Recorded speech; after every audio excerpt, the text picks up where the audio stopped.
Welcome everyone to our deep dive session today on measuring and monetising social outcomes. I just wanted to say a big welcome to everyone who's come in person to the conference, as well as our guests online. I can see people from Australia there, as well as from other places in the world there. So a big welcome to everyone for today's session. The measurement of social outcomes can play an important role in generating insights to demonstrate performance and drive better decision making.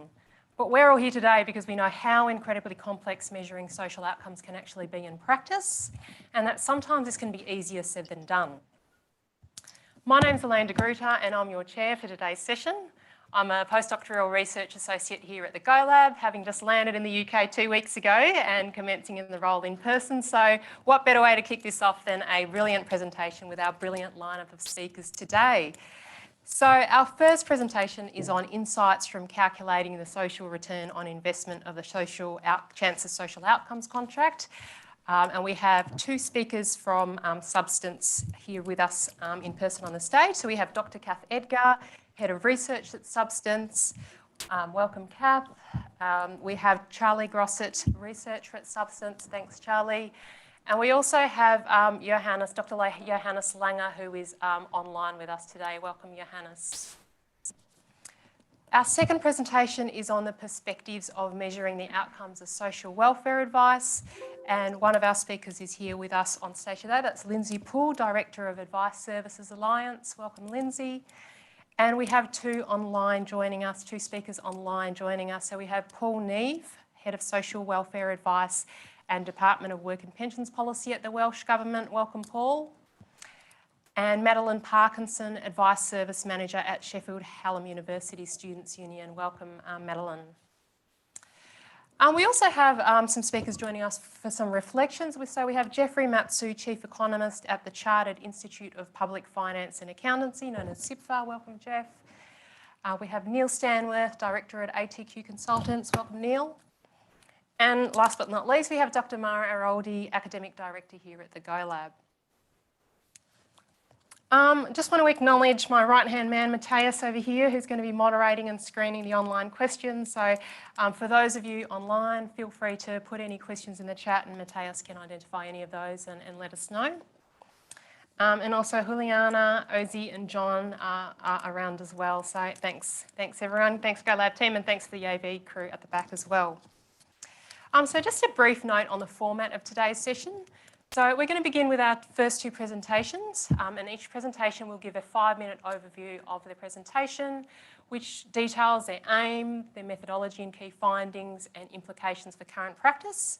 And following each presentation, we're going to be placing them in the hot seat and I'm going to be posing them a key question following their presentation. So each presentation will have 10 minutes each. This will be followed by some reflections on what can be done, so from Jeff and Neil. And we're going to have a call to action from Mara as to how we can improve current practice and move things forward. And last but not least, we'll have an opportunity for Q&A from the audience. Just a note to our speakers, I'm going to be pretty strict on time, the time allocated, just so that we can ensure we've got enough time for any audience questions. And just a few housekeeping notes. Next slide, please. So feel free to log into the Zoom chat even if you're in here in person. So feel free to put any questions or discussions in the chat. All sessions are going to be recorded and posted live on the Go Lab website. Program slides and Zoom links will also be posted. And feel free to grab any of the Go Lab team if you have any issues with the technology. So I'm handing it over to the crew from Substance for their presentation on insights from calculating the social return on investment of the Chances Social Outcomes contract. Thanks. So yeah, great to speak to you today. And before we get into social return on investment, I just want to take a minute and describe what Chances is. So it is a social impact bond created by Substance, and it has at the heart of it £1.25 million of investment from Big Issue Invest. And really we have an array of commissioners. So we have 21 local authorities commissioning outcomes in addition to Sport England and DCMS, who really are the outcome payers. So we have underneath all of this 16 really well-trusted and positioned youth and sport delivery organisations who are renowned, and we have worked with for a number of years and we understand can deliver this work. So at the heart of it, there is outcomes that are paid for, and there's a rate card that sits, alongside this around some increasing physical literacy and reducing youth offending and improving school attendance and reducing NEET. So through the evaluation methods, which are very varied and range from, project management, project monitoring data, but also really sort of trying to understand the youth voice, upskilling the people on the ground to tell their own story, doing reflective practice, creating a community practice as well, and making sure that we get different angles on the data. Throughout that process, we realised there were so many more outcomes that sit outside of the rate card that we were observing through these different channels. And because of that, a conversation started on how would we value this? How, obviously we're getting paid for these outcomes, but there's a lot more going on here. So through the process learning, we're trying to unpick what works, how this works, what components of the partnership are affecting the outcomes. And we're looking at ways in which we can unpick that success. But social return on investment is one of the lenses that we're going to look at in terms of, what the impact, the wider impact of chances is. But it's not the only approach that we have. So I'll hand over to Charlie. To Johannes. Johannes, sorry. No worries. So thank you for having me online, and apologies about my voice. I'm still fighting something off, so I hope you can hear me okay. So in terms of the methodology, just to say, there is a general methodology for doing an SROI. So that involves stages such as identifying your stakeholders, your outcomes, mapping these outcomes, evidencing them, finding the right valuations for them, determining the impact, etc. But here we just want to quickly highlight a couple of the methodological key points that we encountered in our work. And so the first one is really the recognition that chances, its rate card outcomes, they are oftentimes measured and valued in a different way than we would do for the SROI. So they don't match exactly what we would need for the SROI as such. So for example, some of the chances outcomes are measured on a 3-month basis or 6-month basis. For a lot of the financial valuation data that we're using is on a 1-year basis oftentimes. So for us then the challenge was, how do we adjust these chances outcome data to make it sort of comparable and applicable for the valuation data that we have. And so that is sort of one of the points that we faced and that we're working on. And so we're currently valuing everything on a 1-year basis, which is also the duration of one chances cohort of young people. And so this just illustrates one of the many challenges that there are, of course, when you find the valuation data. How do you actually use it? Do you have to transform it, etc.? And then maybe very quickly, a second point to highlight is that we're exploring a individualized approach to valuation. So that means we're aiming anyway, not to just look at the outcome as such, but also think, does it make a difference? Who is the young person, in our case, who achieves a certain outcome? So this sort of moves us in the direction of multi-eligibility and paying attention to that. Are young people who are eligible for several outcomes and have maybe very complex backgrounds, do we then sort of treat outcomes differently, or don't we? So that is one thing we're currently working through. I hand over to Charlie on the current practice. Okay, thank you, Johannes. So yeah, I'm Charlie. I work on primarily the youth voice and social investment work that's going on in chances. And when we're thinking about what does our methodology and the development of social return investment have to say for current practice, I think the best way to use it is to understand that it's a process of social return investment to improve projects and organisations. I think to see it as a one-size-fits-all or the golden ticket to looking at social insight is incredibly wrong. And it would be best to sort of look at it as one of a numerous methodology or toolkit in a sense. So when we're thinking about chances and my experiences of it, I do a lot of work within peer research and youth voice. So that's a lot of co-produced questions and interviews with young people. And one of the things that came up quite clearly is confidence and well-being being at the heart of all development. And that's so clear when you think about the young people we're working with. and just in general, if you're happy, you're going to want to do more things in life as a baseline. And so with that work, what was really nice to use was to see that that data was needed to be added into our social return on investment.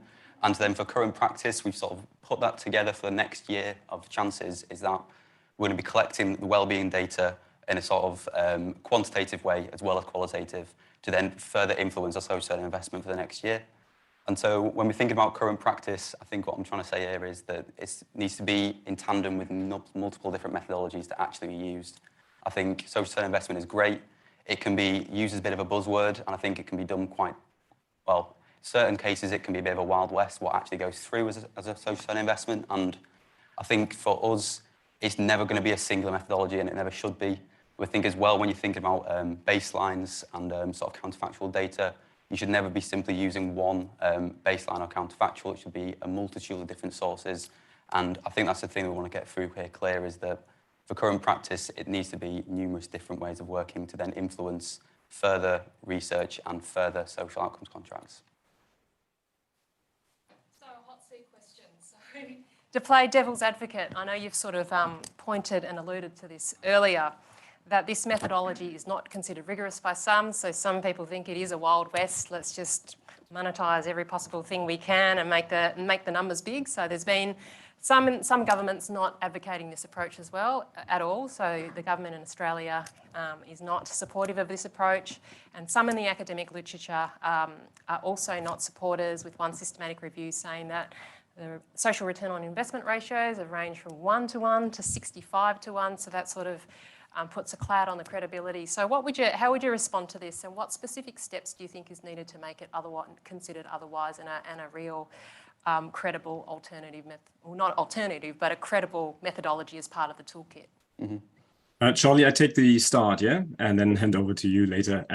The first thing just to say quickly is that we're not so concerned about the ratio as such. So we might not even use it in the end. So we're not advocating the ratio as such, because it can vary quite widely, and obviously it's not always clear what exactly it means. If you put £1 into a project, you get so and so many pounds out. It's very reductive, and so we're not not advocating it, and might not even use it. But we are interested in understanding what that actual value means, and so we want to take it as a discussion point, and then sort of further delve into it and see how robust it actually is. So I would also say that with many other methodologies, this can be quite rigorous and robust, and obviously that there's ways of doing it where it's not. And so in terms of making it more robust, there are several points, and probably not even enough time to get into them all, but I'm just starting with one, and that is a part of the SRI methodology itself, which is called sensitivity analysis. And so this is usually after you get your SROI ratio, or after you get your value, your savings and your social value, you would then sort of start changing some of the parameters in your model. So there are some that are sometimes called filter coefficients or qualifiers or discounts. So this is an attempt to make your initial value, which oftentimes can be very high, more realistic by saying not all of this value is actually attributable to the project. So there are different sort of filters or qualifiers where we take value off. And so sensitivity analysis is then one common approach to, after you get your first estimates, to start playing around with these filters and actually saying maybe we weren't quite conservative enough, maybe we weren't quite cautious enough. This is obviously also quite variable potentially. So this could be a discussion point for later potentially. But so this would be one way to make this sensitivity analysis really quite rigorous, and not just change those parameters, but actually maybe start calculating the parameters to start with in a very different way. So Charlie just alluded to this. So, for example, do we use some of these qualifiers in a qualitative way? So is this based on stakeholder engagement? Are there any national comparison data that are actually useful and applicable? Can we use both together? Are there some of these measures that we can derive from our own data? So all of these sort of questions to really try and make this testing and the sensitivity analysis as useful, applicable, and rigorous as possible, and transparent, of course. And maybe here I can hand over to Charlie again. Yeah, so I think as well, same with any sort of social research, but especially with something that can be seen quite murky in social turnover investment, in that you just get handed one simple number at the end of it. In many senses, transparency very much is key. It's very clear, and I think we all know, as you're saying, that there's issues with it, and a lot of states, governments don't even use it. So it shows that you need to be very clear with where you're getting these numbers from. And I think if you just lead into that and just sort of show this is from X, Y, Z, we've had conversations with a focus group here that sort of lent into this. And if, again, when we're going back to that previous conversation around not use this in tandem with multiple different methodologies, you can sort of just show where this story has come from. And I think that adds to a really interesting just way of viewing it. It's a process, I'd say, social turnover investment. It's not a simple number. And I think that's a way in which it should be seen as and used within social research as a way to sort of guide better principles and to also use it to sort of just keep the academic rigor within this world, because there's a lot of papers that you read and you don't really know how people have got there. And it's really needed to sort of show that this is where we've had this conversation and it's inferred us from here. But again, you can always be entirely reflexive with these things and just sort of understand, you know, there are issues with what we're doing here, and this is why transparency is key. And the final thing as well actually would be to sort of see that there needs to sort of be some internationally recognised approaches and some sort of way to have a little bit of rigour to this. You know, if we need to have, you know, value costings and proxies, as well as just sort of benchmarks that investors acknowledge is a really key thing to remember, that needs to be where social turnover investment is going. There needs to be, obviously, some idea of like a shadowy organisation that can control which proxies are used, obviously, isn't what we're leaning towards, but some way to actually have some control over what can be passed and what can't be. Mm-hmm. That's really helpful. Thank you very much, Substance team. Handing over to Lindsay, Paul and Madeline for their presentation on perspectives of measuring the outcomes of social welfare advice. Okay, thank you. Thank you very much indeed. So in this presentation, we're going to be looking at three different perspectives from the sector on measuring social outcomes in contracting in a particular public service, and that's social welfare legal advice, and particularly in England and Wales. Just by way of a sort of background about what we mean by social welfare legal advice, we tend to talk about it in terms of just being advice, but that can mean lots of different things in different circumstances. But this is the sorts of organisations, not for profit, who offer people help in sorting out problems that they bump up against in everyday context, often in relation to benefits or in relation to housing problems. And I'm sure that many of you would be familiar with some of the organisations who do this. They're kind of household names, so people like Citizens Advice, Law Centres, Shelter, Age UK, Macmillan, I can go on and on.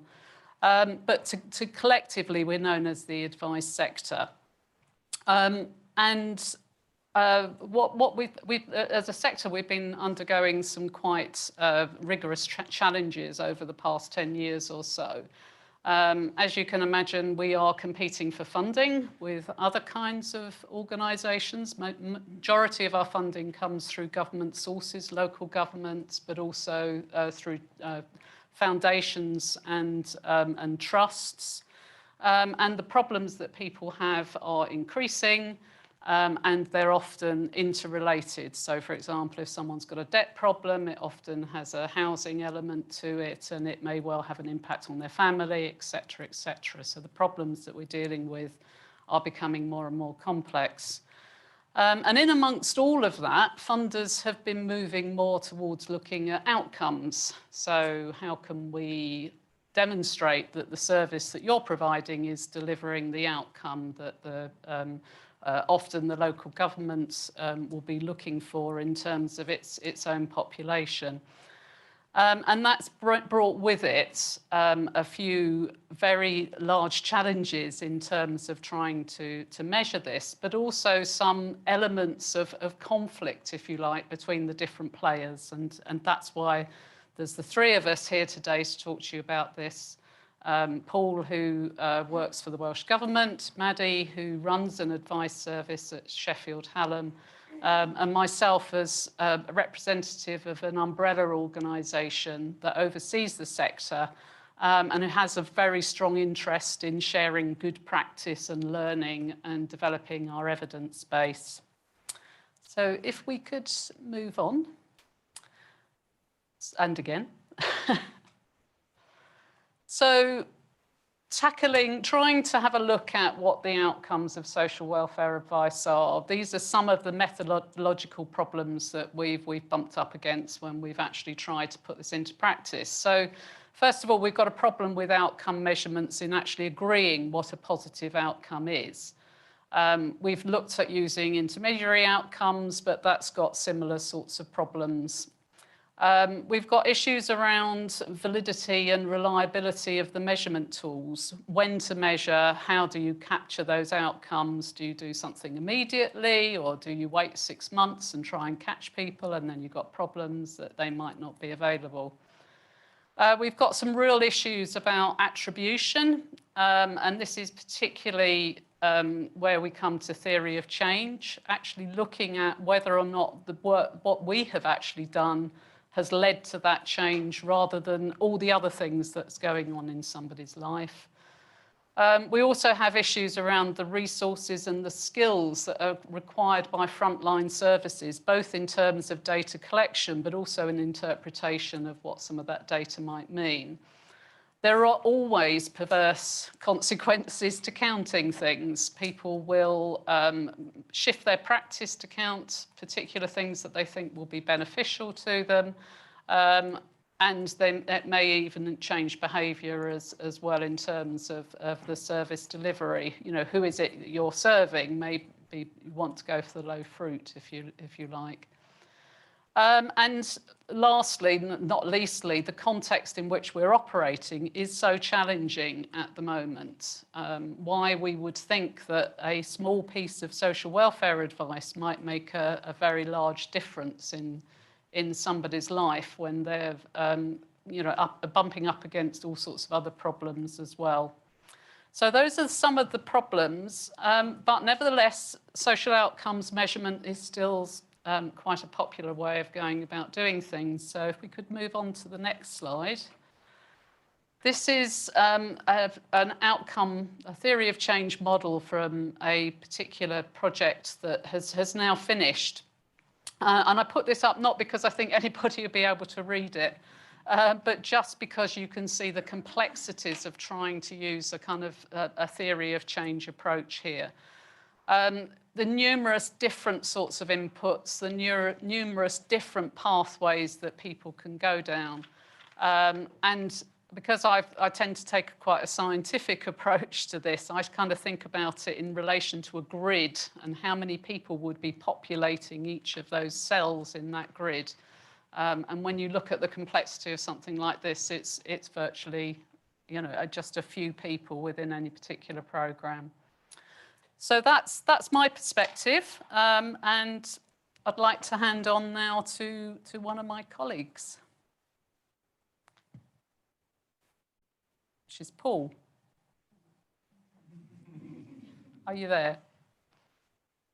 Yes, I am. Sorry, I couldn't see if I could unmute myself. Obviously, time's marching ahead, so I'll be as swift as I can. In Wales, we've attempted to look at some of the issues that Lindsay's been talking to in how we capture the outcomes. Since 1999, the Welsh Government's truly supported the value that can be gained from funding social welfare services. They're not statutory services. We don't have to fund them. It is a choice by national and also local government.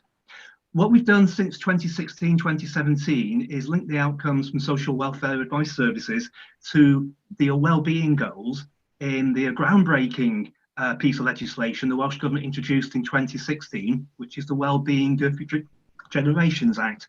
So the funders who get money from my office for delivering advice services, we ask them, we work with them now to capture outcomes from their services of how they are supporting a prosperous Wales, how they are helping us build a more resilient Wales and a healthier Wales and a more equal Wales.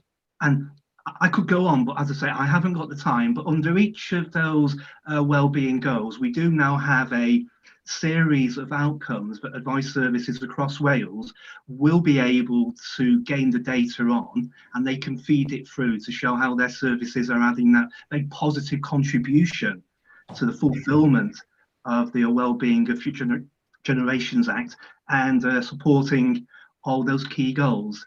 But as I say, time is marching ahead, so I'll quickly hand over to Maddie to give a viewpoint from the actual frontline delivery. Thank you, Paul. I manage an advice service in Sheffield Hallam Students' Union. We advise students on a range of different things, housing, funding, and like academic regulations, that kind of thing. And as I put up there, pros and cons to doing our sort of outcomes research, it's something we've tried to look at a bit more this year, particularly trying to look at impact. And we just keep coming up against difficulties, partly because of the time it takes and the lack of specialism to do that work, and partly not quite knowing where to start with it and what to use. Obviously, it'd be useful for us to do it. If we can show that we're making an impact to people's lives, then that might encourage more people to come and use our service. As a students' union, we have to meet certain KPIs to do with engagement and satisfaction. So students have to use us and also have to rate that they're satisfied with the students' union. So obviously, if we can contribute to that, then we are helping the students' union as a whole affect their case for funding from the university. And also, hopefully, if we can show that we've been instrumental in that, we can support our case for either keeping or increasing our staffing. So if we can show we're doing good impact, then obviously that's helpful.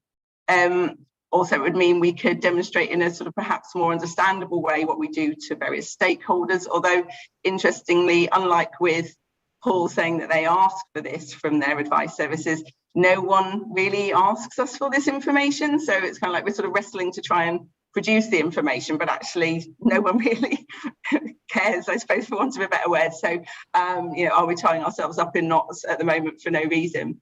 But it is important to me as a manager to try and give credit and satisfaction to the practitioners that do the work. Obviously, if they can see that their hard work has had a difference to people's lives, then that hopefully increases their morale and their motivation and their staff satisfaction, which, as Lindsay said, in this kind of challenging time can fall low. So if we can try and raise that morale, it's helpful. And as I've said, to try and go beyond usage numbers, because although the university looks at our engagements, we're very conscious that our numbers, one case that might have lasted 2 years and have many, many hours of work in it might also count the same as one student attending one of the events that Students' Union puts on. So we're very conscious that our numbers are not like for like, and also that our numbers are perhaps not as high as some people that don't work in the sector would expect or like to see. So if we can put some more narrative around the numbers, it's helpful. The cons to doing the impact measuring, it's hard to engage our clients in it. Students often disappear, whether they're happy or not, and they don't always fill out the surveys. So we get a very small percentage of people filling out our surveys. Most of them that do are positive, but still whether it would be said to be sort of rigorous, I'm not sure. The client's perception of the impact may change over time. So as Lindsay alluded to, sort of when you're asking affects what they might say. Also, sometimes they don't know quite which service you're talking about. So they might actually be unhappy with a service that they went to first and then they came to you, but they're getting you muddled up with the other ones. So, again, whether it's actually rigorous what you're asking them. And then I'd say, as Lindsay said, is the outcomes the same as impact? And listening to all these specialists that are talking today, I'm very conscious that if we try and do it ourselves, we are not specialists at the research skills and whether we're actually being truly objective in terms of how we're measuring our impact. Okay, thank you. So given the issues presented and your experience with various outcome measurements approaches, and that there are some sectors that have a more difficult time measuring their impact compared with other sectors. So we heard a lot about the issues in the social welfare advice sector, that we have a small piece of social welfare advice. What kind of impact does that have along the line compared with some other sectors where it's a bit more black and white as to what the actual impacts are? And given this focus on outcomes as to generate more funding in the future, how do you think funding decisions should be informed in the social welfare sector, given it's quite different from other sectors? Yeah, I have particular kind of views on this, which I've discussed with Paul on a couple of occasions, because, and this might be a typical researcher answer, is, oh, well, you're asking the wrong question, which is, and what that's about really is about the way in which the services are being funded doesn't actually match with what it is that we think as a sector we're doing. So as a sector, our approach is that we are about access to justice. So we are about helping people to resolve the problems that have often been caused by government in the first place. So if the DWP actually gave people the benefits that they should be giving them, then they wouldn't be coming to us for advice. So actually we're putting right a problem that's happened before. We're not actually contributing to well, yeah, we can argue about it in different ways, but it's we're not exactly contributing to a positive social outcome. So I would suggest that what funders should be measuring in contracting is, first of all, does the service know what the need is? Do they know what sort of advice needs the population that they're targeting have? Do they know whether or not they've served those people? So have they reached those people and given them advice?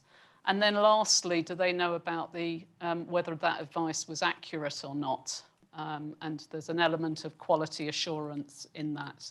And I think that would be sufficient to be able to be sure that you're contracting good quality services. But anyway, I defer to my colleagues.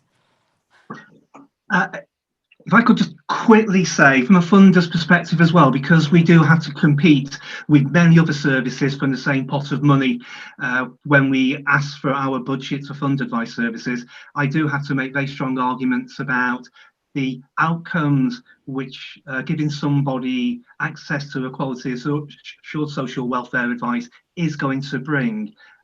Because that then will possibly potentially reduce expenditure in other areas that the Welsh Government's responsible for.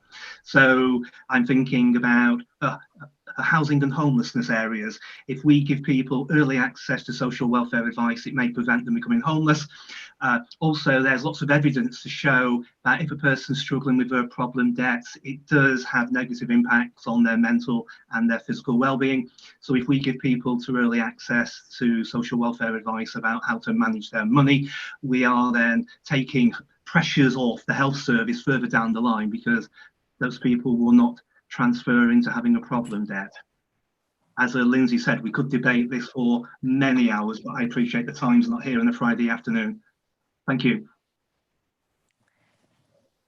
Yeah, and I think just to add in what Lindsay was saying, to have a sort of set of objective measures for the sector that's sort of been agreed, I think would be helpful. You know, certainly me and advice service colleagues find that often we're all doing the same thing but slightly different ways, and measuring slightly different things or reporting on slightly different things, and so to have something that was standard would be really helpful. Our other difficulty is just how to make some of the other work that we do count as well. So like Paul said, sort of preventative work. So if you spend a lot of time doing self-help materials, implementing policy changes because you've noticed trends coming up, you're obviously sort of trying to prevent problems coming up in the first place, which hopefully has a positive impact, but then it's trying to measure the sort of value and satisfaction that you're doing in doing that work. Okay. And I'm just going to hand over to Jeff now and ask that, and just make the comment that there's been a broader issue at the local level in terms of funding allocation, and there's this quick turnover of funding sources. How can local actors be better supported, and how can capacity be developed? Good afternoon, everyone. So I'm Jeff Matsu, the Chief Economist at SIPFA, and also have the honor to be a fellow here at the Go Lab. So I'll provide three reflections around this issue of how we can build capacity and better support the sector. One is around funding, both whether it's adequate enough and also discussing a bit around its distribution. The second element will be around taking a whole systems approach, which I think resonates with some of the previous speakers. talking about sort of spillovers and preventative action. And then the third area I'd like to reflect on is around just sort of monitoring and evaluation, which I think is really, really critical. So in the first area around funding, since 2010, there's been a significant hollowing out of how much funding local government, particularly here in the UK, has been receiving. And so that critically impacts on the capacity for the sector to be delivering the various public services it's expecting, especially in light of increased demand and higher cost. And so if we're saying, how can we better support the sector? Well, you're either you need to provide them more funding or you need to ask them to do less. We seem to be doing both in the opposite direction. So that's a significant challenge.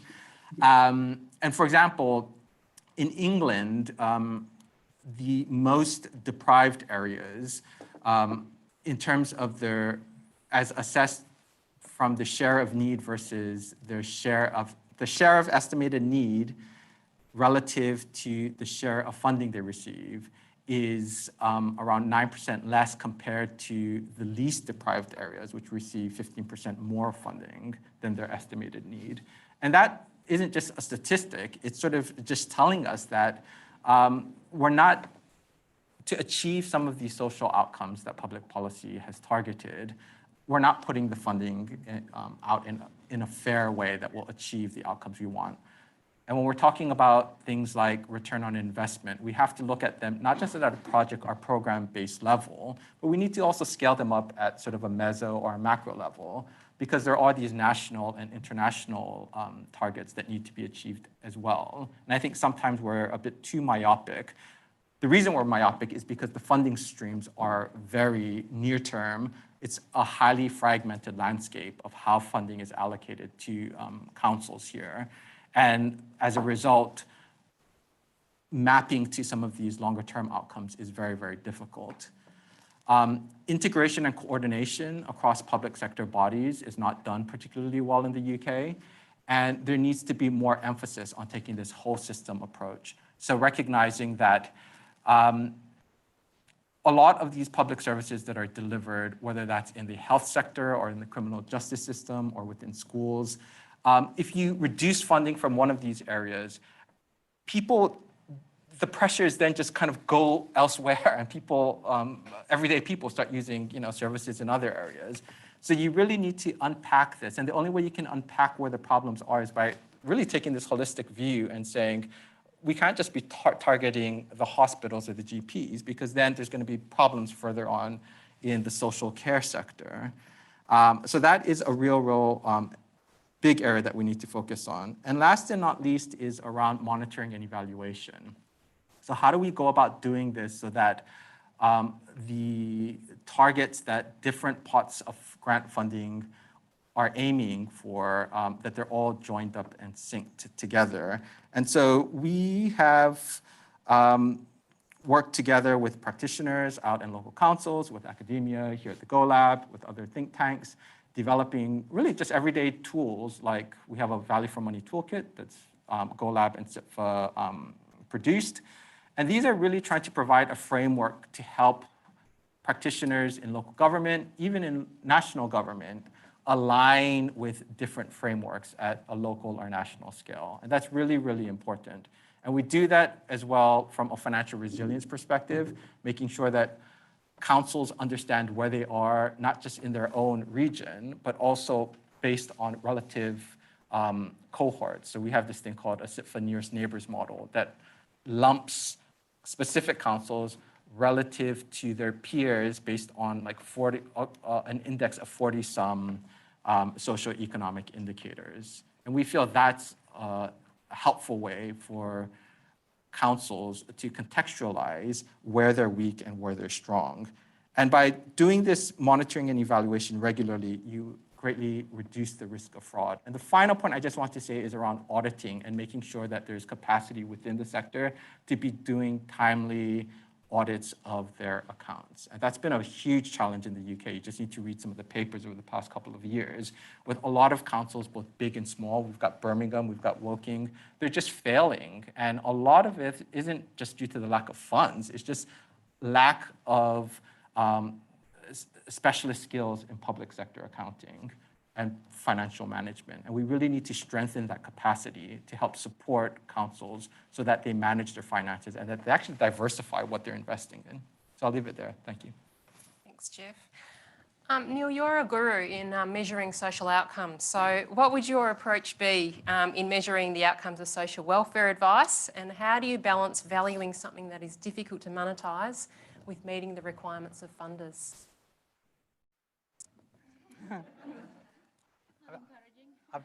It's really nice being called a guru. Thank you very much. It's been very interesting listening to the different perspectives on that social work, because it strikes me in listening to quite a lot of the debate over the last couple of days, this is all quite messy, isn't it? The contracts are complicated, outcomes are complicated, counterfactuals and attribution is very difficult, all those sorts of issues.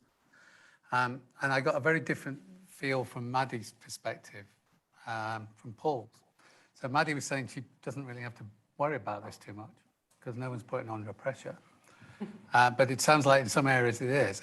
In most of the work I do, I say it's becoming absolutely critical. So what Paul was saying was very interesting because he immediately said, well, there are outcomes. I know that good welfare advice reduces homelessness. I know that good welfare advice improves well-being. So if I was involved in this, I'd be looking for those outcomes and saying, where's the evidence that shows me how good those outcomes are?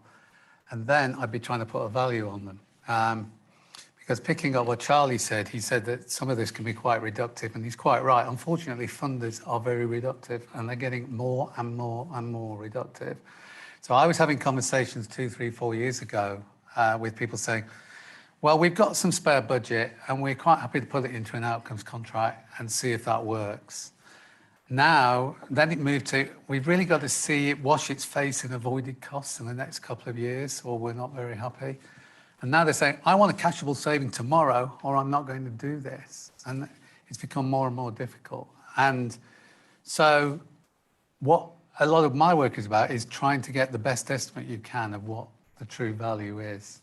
Avoid some of that reductiveness where you can, and try and keep it realistic. I haven't got to a benefit cost ratio of 65. I did get to one of 10 on a big piece of work I did last year with Big Society Capital, who were in the room. And that got challenged, but to be fair, we showed all our work in, we were very transparent, and we had 40 pages of assumptions and estimates at the back of it. So I think my plea really is that it's important to try and get to outcomes. Ideally, in an ideal world, we wouldn't have to do that. We could just say, we do this for the good of everyone and all that, but I'm afraid it won't work from the funders' perspective. The funders are getting harder and harder no's, certainly in England, they may not be in Wales. So I would say, do not let the perfect be the enemy of the good, and try and get to the values you can. It sounds to me like it's already been done to a large extent in that welfare service, and you could put some pretty good values on them. So, but there are some things we could do to make things better. I think we'll wait and see what Mara has to say, and then I may come back to those reflections at the end. Yeah. And Mara, you're here to inspire us on calling us all to action. What can we do, Mara? How can we take this forward? I don't have answer. I have questions, and I'm coming here to leave this room with the answers. So my reflection when we were preparing this session was like the motivation is we care if the effort we put in, our organization puts in, makes a positive value.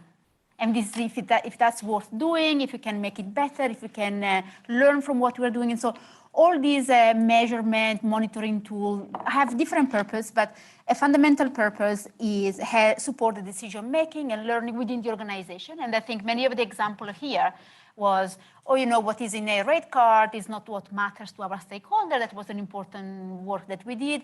And also the example of, do we know what are the needs? Are we responding to those needs? To me, those are important things, but are very internal in terms of how do I create a learning organization? How do we get better? But what I find it like very difficult is going outside the organization. There is a lot of learning, a lot of access to data, information. Can this learning be helpful outside? So can we create some learning at the system level? There is a program, they learn something, should I replicate it? Should I fund it again? And so maybe learning took place, this is great, and there is this ongoing learning. So this is the purpose of these exercises of measuring, and attaching a monetary value may be less important when you do things internally, but it helps you to set priorities. So money is used as a converter of value, and you can use other units, you use scores, but internally it doesn't matter. But when you go externally and you want to use these experiences to make decisions at the system level, I am a funder. Do I refund this? Do I scale this up? Do I need to change it? So you need to communicate outside. This is the thing that really torments me.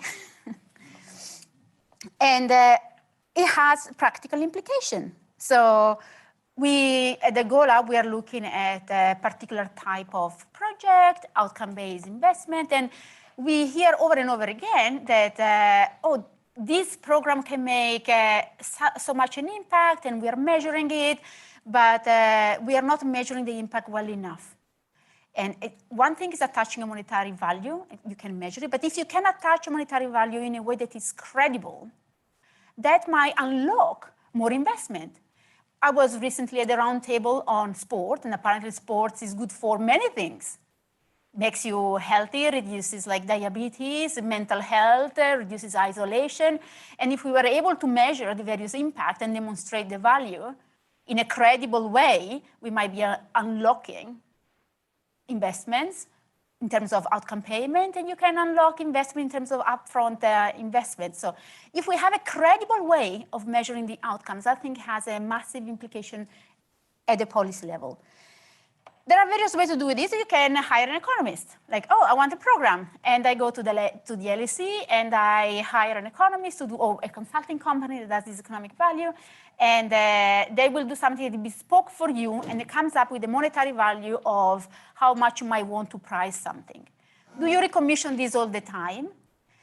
When I did some of these models in my career, and it's all down to the assumption that you make, as you know, and the assumption you consider and choose not to make. Because those, you never talk about those. You say like, oh, I consider this, but like, I don't know what to do, and then you don't put it. Those are fundamental. Like, and so my provocation is, I would like to put you in my shoes. I'm the academic director of a research center at the University of Oxford. It's a prestigious, well-respected institution. And now somebody is giving me 10 million to improve, well, I wish, but like, if I can make a case, somebody will give me 10 million. What can we bring as like, what does the sector need? I'm thinking of this as an academic institution, but you can think of it as your own institution. What can we bring out there that is helping organization to borrow examples instead of reinventing the wheel all the time? Do you need benchmarks? Or your studies? All these commission work on estimating the value and the monetary price on something, should I collect them all and put them in a database and say, like, oh, when we talk about education outcomes, those are the outcomes that we measured in the past. This is the method that was used and the assumption, and this is the monetary value that was attached. Should we demand transparency on the method and the numbers so that we can learn from each other? And there is some IP in this method because the economic consultancy that sells you, I'll do the estimate for you, will have competition out there. But is that what is needed? So my provocation to you is, it seems that there are a lot of organizations that want to measure, like have a sense of, are we going in the right direction? Are we creating the outcomes that are valued? Sometimes that goes also down to say, like, how much value is that maybe has more currency when you talk about the system. You go to a funder, you're making the case, maybe a reduction, but there is some value there. So are we creating the right value? How much is this value worth? How can we make it easier? Because you can take any book on social cost benefit analysis, the methods are there. But when you go about applying this method, you encounter the limits of how much time you have, how much resources you have, and you need to cut corners. You make, like, the principles are there. We're not inventing the principles, but how can you do it faster in a more, maybe reliable, no, but something that has more credibility, and say, oh, there is a body of evidence out there. We are using these indicators. In the past, in the UK, there was the unit cost data set that said, like, yeah, but do you use it? It seems out of date. The assumptions are like they're there. Maybe it's the best thing that we have. Is the thing that is needed another, like a regular issuing regularly this? Or should we set up, I don't know, a commission of experts? Because I can do an evaluation, or maybe health, because I work in health, somebody in education, but should I facilitate a commission of experts that looks at methods and say, oh, this is a good method, and then over time, we build an expertise, and so the methodology becomes more transparent, and you disagree with it, you are free to comment and say, like, no, I think this is nonsense, you should do it in a different way. But then there is a sort of case law that over time, this becomes the practice. And you can change it, it's open to challenge, and there is, like, who coordinates this? Maybe as a consortium of academics, researcher, expert in the field. And maybe it's all wrong. What would you do? You said you have an answer. I do. Well, sort of an answer. So you're absolutely right. Whenever you're trying to do this sort of work, it's modelling. There's a famous mathematician that said, all models are wrong, but some models are useful. So you're trying to make them as useful as possible and as unassumptive as possible. So you're right. And so I think there's three areas where we should try and narrow the assumptions. The first is, how much is attributable to the intervention? I know that we should have very high quality impact evaluations of every project, but they don't exist. And I've heard most of the debate of the last 2 days about how flipping difficult it is in this area. So what we could do, and we've already discussed this quite a bit, is we could try and get to some better estimates of what a reasonable degree of non-attribution would be for every type of intervention. It's very difficult to do at a global level, but it could be done by panels of experts. There's well-established data that says for employment, particularly benefits, it's 26.3%, not 26.2, not 26.4, 26.3. So there's a bit of spurious accuracy in there, but I would love to have that sort of figure for everything. The second is the cost. You're absolutely right. That database is 3 years old and hasn't been updated, but it's just an aggregation. It's a spreadsheet that aggregates data from a wide range of sources. Some of those are very, very good sources. Some of them are very, very poor sources. So you have to get behind and look at them. But there's been huge amounts of research in the last few years that isn't in that database. I found a paper on the costs of domestic violence that the Home Office had published, which is very robust. It's Home Office. How can the Home Office argue with data that their own research departments produce? It's not in that database. So somebody could take that on. And I've forgotten what the third one is now. There were three. Oh, yes, long-term out. So in the work we've done, we try and be as robust as possible. In outcomes contracts, this is relatively easy to do. If you're not in outcomes contracts, if you're trying to do it for welfare advice everywhere, it's really hard because you don't know what the outcomes are. But in outcomes contracts, you do know what the outcomes are. You know if a child avoids going into care, that somebody's already paying for weeks of care avoided. So we call that a direct outcome. We know that's achieved. You can argue about attribution, you can argue about all those issues, but we know that. But then you're talking about consequential outcomes. Does that child also avoid becoming at risk of NEET? Does that child avoid becoming at risk of offending? And the data on that is weak, and the evidence base is weak. What I'd really love is some longitudinal work, 10, 15 years, that says we tracked cohorts for 15 years, and we know that at the end of 15 years, this cohort of kids who went into care had these different outcomes for the ones that didn't. But that's a heck of a big job for anybody. But those are the three things that would make doing this sort of CBA easier. I think we've all done a great deal of talking, and we haven't had any time for audience questions, and there's such a great deal of further discussion to be had, perhaps for outside of the room later. But I just wanted to throw it over to the audience. So whether you have any questions for the panellists or whether you have any responses for Mara's provocation on how we should spend our $10 million on what you need. Is there anything in particular you need? What sort of resources? So I'll just get John on the roaming mic if anybody has any questions. I can see one in the middle there. Thank you. Really fantastic idea. So thank you, guys. My name is Camille. I work at Bridges Outcomes Partnerships, and we do a variety of different projects from homelessness to healthcare to working with children. And I'm wondering what your thoughts are on tools to measure outcomes. Because if you just look at well-being, there's 40, 50, 100 different tools that have different kinds of research behind them. What are your thoughts on tools? And is that something we can collectively agree on? Like, these are the best tools that exist, because it's not an apples to apples comparison if I want to compare my data to someone else's data if we're all using different tools. Yep. Okay. Do you have a response for that one, Mara or Neil, on or anybody else on the tools to measure outcomes? There's lots of different wellbeing tools. So which one should we use? How can we agree on things? Thank you for the question, Camille. I think this is exactly the point I'm on. If we develop, I think there is value in developing a bespoke metric that is locally meaningful, that is being co-created, but there is a trade-off there, because how can we create system learning after if you don't compare the matrices? So, but well-being, I like the idea of a panel of experts that says, at least assess the pros and cons of the various measure. And it's like, if your priority or in your context, those are the main concern, probably this tool is most sensitive to the things that you care.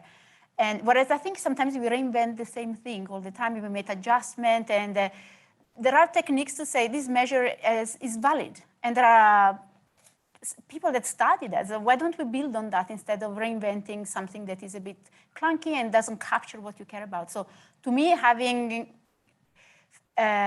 hosting or finding a way to reach this panel of experts that publicly, given access to technology, can say those are the pros and cons of the various measures or potential improvement, but you need to host it somewhere.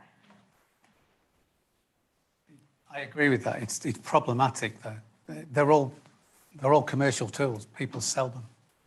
So if you say Edinburgh Warwick is the best tool, the people who sell SDQ will tell you, oh no. Outcome Star is widely used in SIBS and SOCs, but isn't much used in academic research. So it's quite challenging. But it's essential, because one of the great things that happened in the world of cost-benefit analysis was the Treasury's supplementary to the Green Book saying a well-being year is £13,000 of value at 2018 prices. And we all went, whoopee, because up until then we've been using horrible proxies for well-being, not in mental health treatment or something like that. But the guidance says there needs to be a 1-point improvement at least in a recognised scale, but all the scales are different. So, in my work, I try and stick to the idea, unless it's being rigorously measured independently, not self-reported, I won't count it as a well-being improvement. But even then, there are so many questions. How long does the well-being improvement last? Does a 1 point indicate 1 year? And that's what the Treasury say. They've done a lot of work on it, but it's still begging a lot of questions. Do we have another in-person question before we move online? We have one on the other side of the room. Thanks, John. I guess if you've got sort of funders with harder and harder noses and reduced funding to local authorities, is there a risk that some of this sort of robustness of the measurement is a bit of like a impact measurement arms race, where one part of the sector is kind of stealing the funds from the other by having better impact measurements? Or is it actually bringing in significant new investment into programs in general? I mean, I've recently the guys who are here from Sweden, they've just set up a fund in Sweden. They don't have these issues. It's all about allocating an economy that spends a lot on social welfare to new ideas. That's great. That's where we should be, and we're not. But yes, I think that arms race is already here. To some extent, I was hearing it from the presentations before that, Paul's got to fight for that budget. So, and yes, I'm certainly seeing that arms race. I'm seeing some people I've been working with who do education projects, and they're all based on long-term outcomes: improve attainment, improve attendance. You're expecting a return in 20 years' time, but they're being asked by funders, "Where's my cashable saving from this?" So they're scrabbling, not me, for outcomes around reduced risk of children going into care, reduced risk of social services. But it's tendentious, and it's because the funders need that. But sometimes it's just because the funders need that evidence to take to their decision makers. They need something, which is why I'm saying you have to be almost cynical about it sometimes. Yeah. The purist approach won't work. Can I just come back on that? Because I think there's an important point there about the fact that we're doing this within a political context. And I mean, you know, the facts, coming back to your point about well-being, you know, that politically now that is an acceptable measure. You know, is that the right measure? And you know, and I've felt a certain degree of horror, I think, when you were saying that the Home Office are looking at domestic violence in terms of, you know, sort of financial returns. I mean, if we've got to a point where we're making decisions about funding on domestic violence or not based on how much it's going to cost us. You know? No, they didn't do that. They just did. I mean, the Home Office has been very good at this for a long time. They will tell you what crime costs, but what they don't do is make decisions then about what they should do based on what crime costs. So they've got very good research that tells you that an incident of domestic violence has huge costs to the person who's abused and to the society more widely, which begs the question why they aren't investing much more heavily in things to prevent that. But they're not.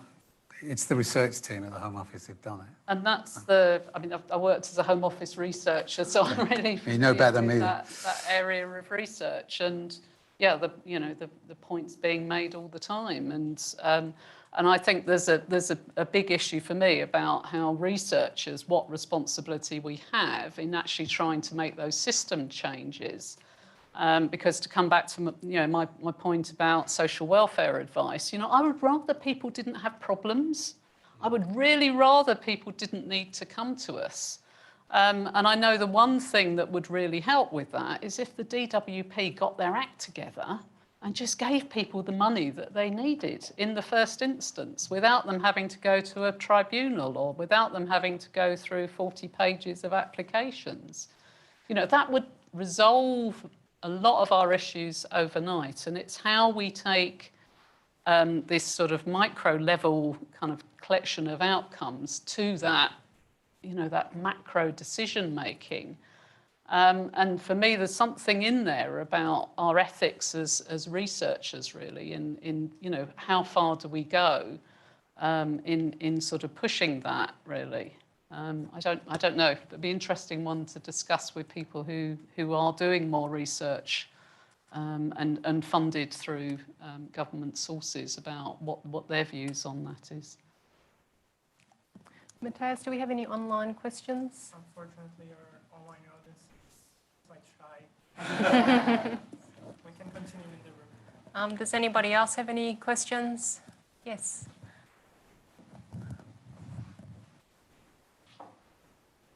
Larry, thank you very much for this panel. It's been really interesting, and just something that came up in my mind was this concept of care work. So that care work is usually not, it's very difficult to measure the impact of a parent caring for their child or for an elderly person at home. So that's something that's really difficult to measure, but it's very essential. And I think intuitively we know that it is important. So I just wanted to throw that out there to maybe think that,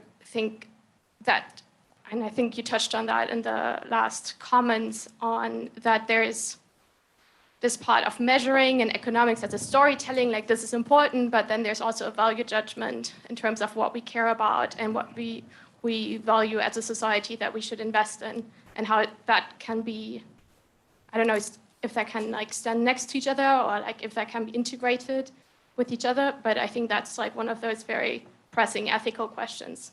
Like, yeah. I think it's more comment than a question, but maybe someone has some thoughts on this. Does anyone have any response to that? I would just say that what can get measured is often the thing that gets funding. It's very difficult to kind of have these nebulous, and say, well, this is important, but because you can't really sort of create a story, and I think funding is around creating that story and creating that emotion. Sometimes the emotion is an economic one.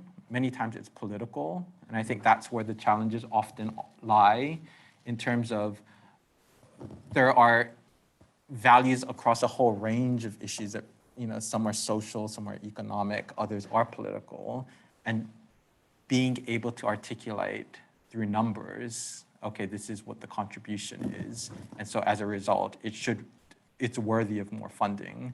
I just wanted to come back to the point around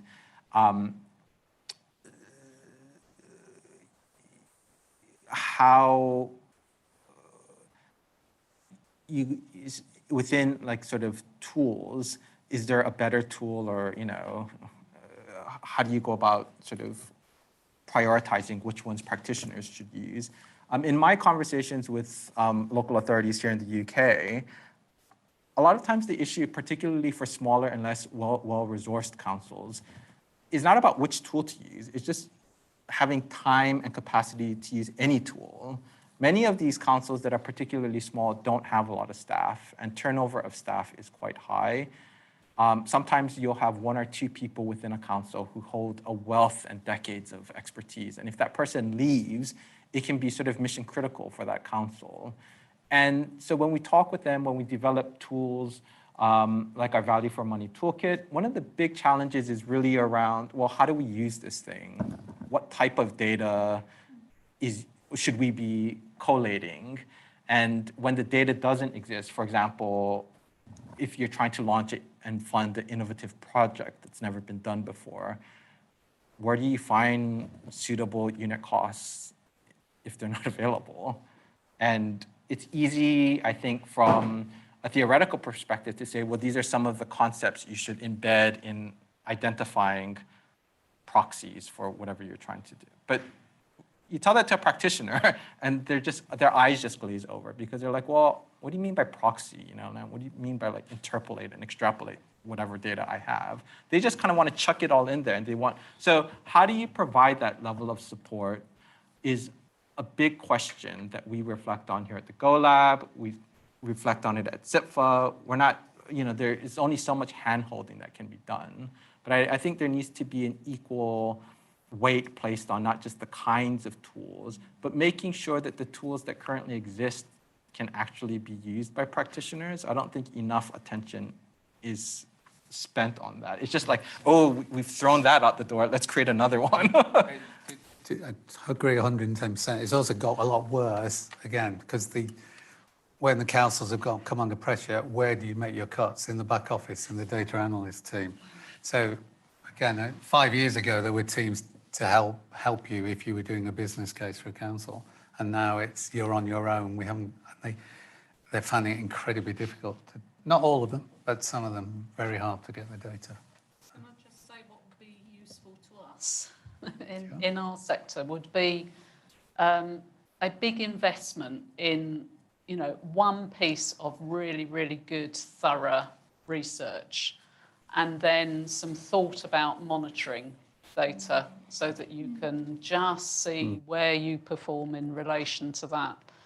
And I've got some examples of some really good bits of research that have been done around outcomes on social welfare advice. One that was done on health outcomes that used a matched comparison group from health data and was very elegant, very beautifully executed, and showed a tiny impact. But actually, that's exactly what you would expect. It's not necessarily what you want as a practitioner, because you want to show that, this is going to solve all the world problems. But it was, for me, I thought, yeah, that's a really good piece of research because it just shows a marginal effect. Then on the other hand, we had a piece of research done recently that was an economic evaluation trying to demonstrate some of those economic outcomes of advice that was a very small piece of work that was done very quickly and done by a very good company. But they ended up by saying that the value of advice was something like £4 billion or something like that, which was, this is just not right. Anyone would look at it and think, no, this is not right. So we need something that kind of helps us to get a really, really good piece of work done that we can then all have a look at and then think, well, how are we performing in relation to that? And that's been the real challenge, is getting that financial kind of commitment to doing a very, very big piece of work around it. It's doable. It just needs money spent on it. And I think my argument would be that, getting practitioners to do small bits of research is costly, and it's fraught with all of these problems. Now that's taking money away from frontline services, which is where we should really be putting our effort if we believe these things are going to make a difference. So I would rather that money was accumulated and put into something where we really get a good result, rather than lots of stuff that we really can't do very much with. Back to the point about the care work and how we can create a story and demonstrate its value. What role, Kath, Charlie, and Johannes, do you see that social return on investment can play in valuing something like that?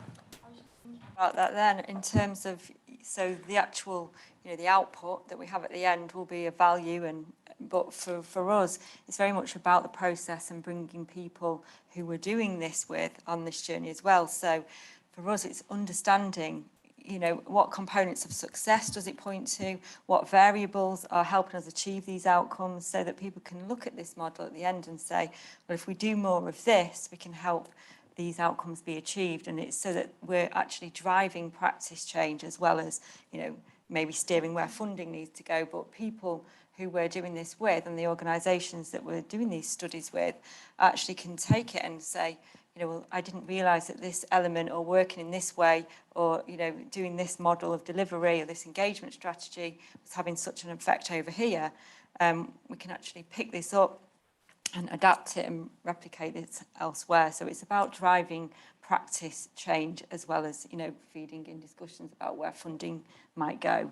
So we try to bring everyone along a journey, upskill everyone along the way, and make sure that they can leave, when we leave them, they are able to articulate their story and understand which bits of information they have to be able to tell that. And we're hearing that people adopt different M&E approaches for other programmes of work that we're not working alongside them, because they actually see the value in maybe driving practice changes on the ground as well. So.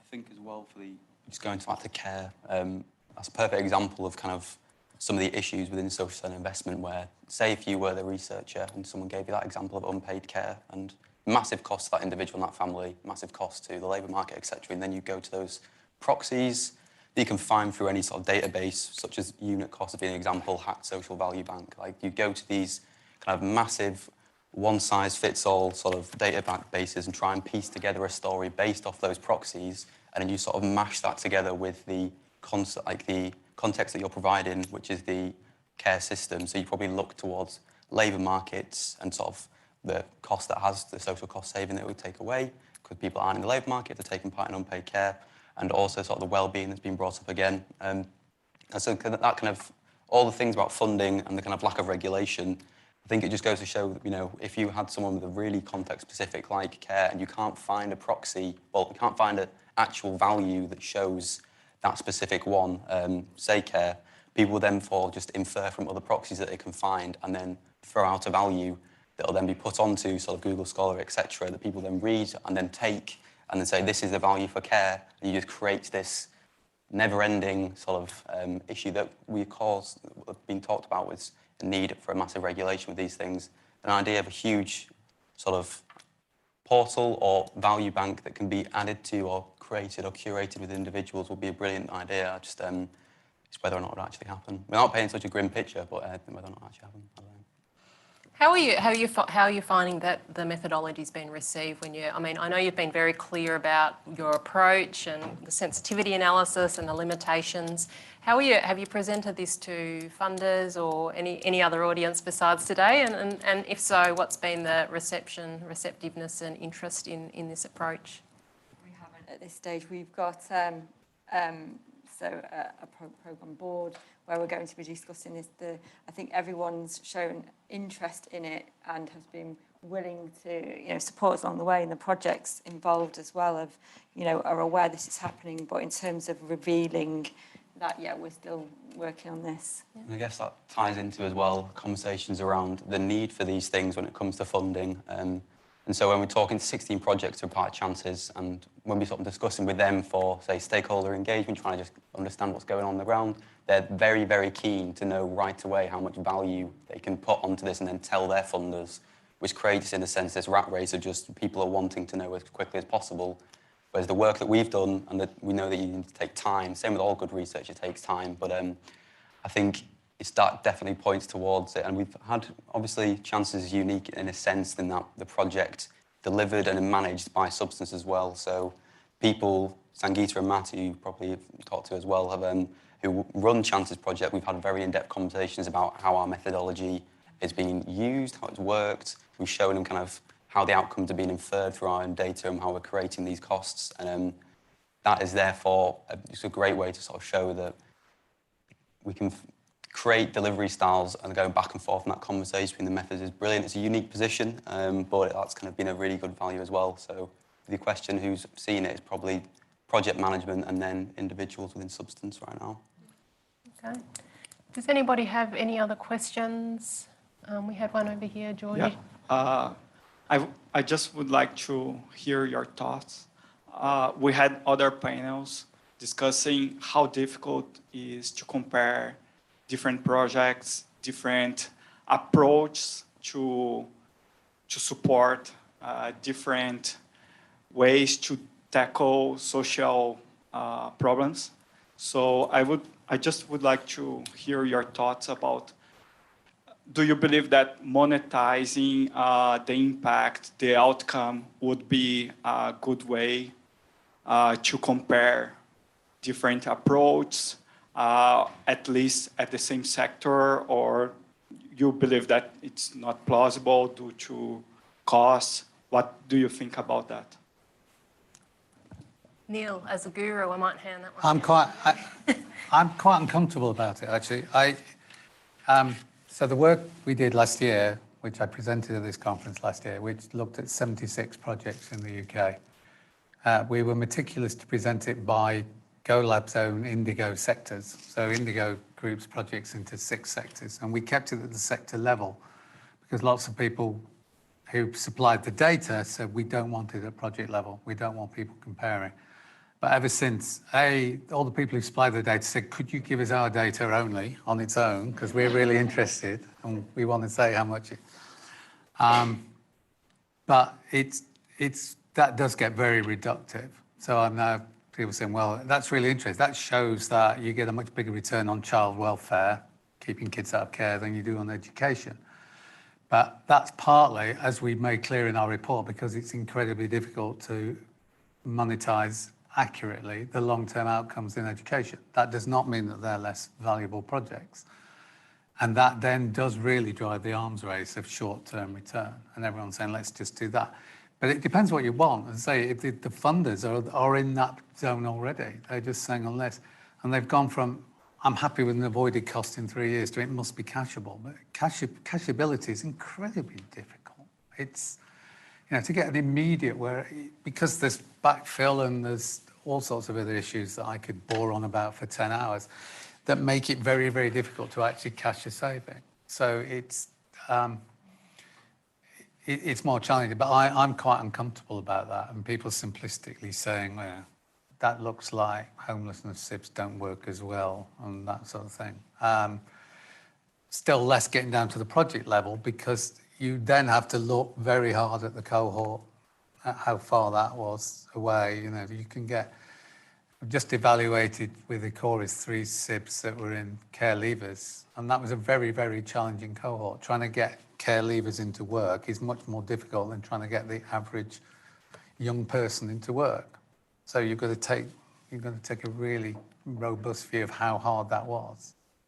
Could I just add a quick point around making sure that there's more transparency and almost interoperability between benchmarks? Because a lot of times, if it's not clear how some of these metrics are being derived in terms of monetizing whatever, then it's very difficult for people outside of that particular project or program to say, okay, well, that compared to the other thing creates more value.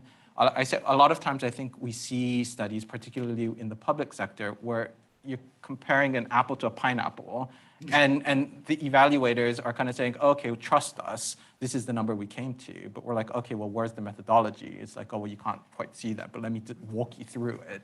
Well, no, you can't walk me through it. I would actually like to see how you constructed that figure. And I think if there's frameworks that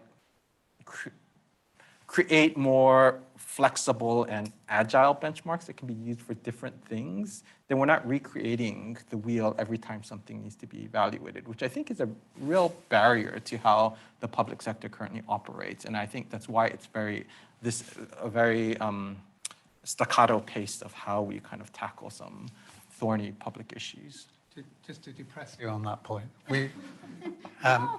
Ecoris